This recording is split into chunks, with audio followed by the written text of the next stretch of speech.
امام مالک رحمۃ اللہ کا قول ہے نا کہ جنازے بتایا کریں گے کہ اس نے کہاں جانا ہے، ڈیسٹینیشن کہاں ہے اس کی. یقین کرو کبھی دیکھا کرو جو ڈیڈ باڈی ہوتی ہیں مر جاتا، کبھی ان کی شکلیں دیکھا کرو غور سے، ان کی شکلیں ہی بتا دیں گی کہ اس نے کہاں جانا ہے. یہ ایسا سسٹم ہے اللہ کا. میں نے ایک جج صاحب سے کہا، بہت بڑا پاکستان کا جج بن گیا، تو میں اس کے گھر گیا، میں کہا تمہیں اتنی بڑی پوسٹ مل گئی جج صاحب، یہ تم یہ نہ سمجھنا تمہیں پوسٹ پیسے بنانے کے لیے ملی ہے، یہ تمہیں پوسٹ ملی ہے آخرت بنانے کے لیے. آخرت بنا لو، آخرت نہ ہار جانا. انہوں نے کہا ہاں بس تو دعا کر، میں نے بھی سنا ہے، میں انشاءاللہ آخرت بناؤں.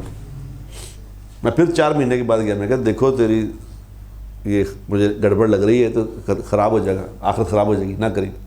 کچھ بھی نہیں، 2 سال ایسے گزر جانے، 2-2.5 سال کیا ہوتے ہیں. ان کا جنازہ آیا تو میں ان کا جنازہ دیکھنے کے لیے، جب اس کی شکل دیکھنے کے لیے، باہر لوگ بھی اپنا کھڑے تھے، کافی لوگ کھڑے تھے باہر، لیکن وہ باہر کھڑے تھے لوگ.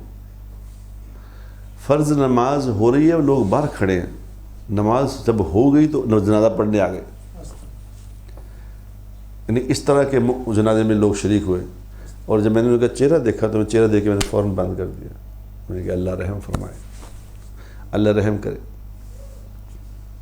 کیونکہ میرے دوستو یہ میں بتا دوں آپ کو، حدیث میں آتا ہے نا کہ قیامت والے دن جس کا مفہوم ہے کہ سب سے پہلے جس آدمی کو اللہ اپنے عرش کے سائے کے نیچے بلائیں گے وہ کون ہوگا؟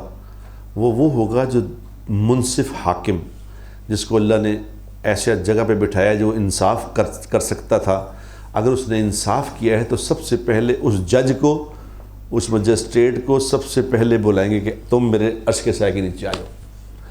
اور اگر جج صاحب نے انصاف نہ کیا، اگر ڈنڈی مار دی، تو اس کا ریورس بھی بڑا خطرناک ہے.